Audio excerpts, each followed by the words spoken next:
বন্ধুরা, আজকে আবার চলে এসেছি রান্নাঘরে। আজকে আমি রান্না করব ওলকপি দিয়ে মাছ। এই যে মাছে লবণ দিয়ে হলুদ দিয়ে দিচ্ছি, এই লবণ হলুদ দিয়ে মেখে দিচ্ছি।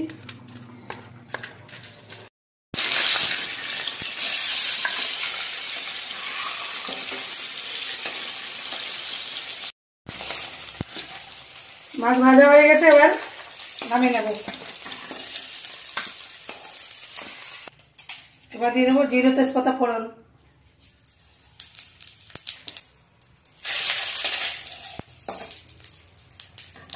এবার দিয়ে দেবো ওলকপি, কেটে রাখা ওলকপি দিয়ে দেবো।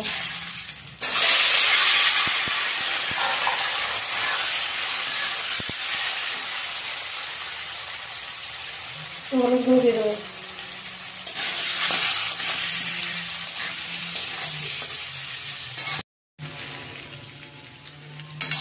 ওলকপি আলু একটু ভেজে নিয়েছি। এবার দিয়ে দেবো মশলা, ধনে জিরে লঙ্কার গুঁড়ো, আদা বাটা সব একসাথে দিয়ে কষিয়ে নেব।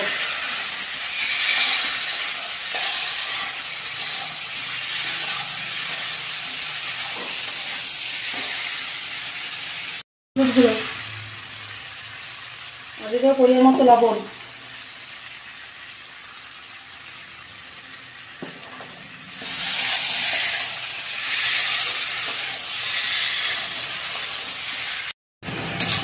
মশলা কষানো হয়ে গেছে, এবার দিয়ে দেবো পরিমাণ মতো জল। গরম জল দিয়ে দিচ্ছি।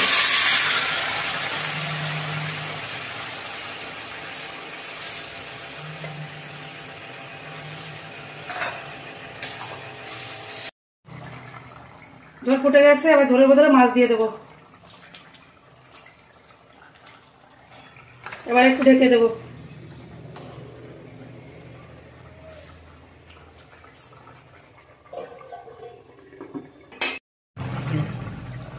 ওলকপি দিয়ে মাছ রান্না আমার হয়ে গেছে।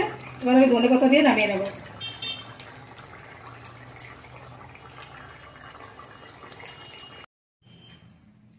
ওলকপি দিয়ে মাছ রান্না আমার হয়ে গেছে।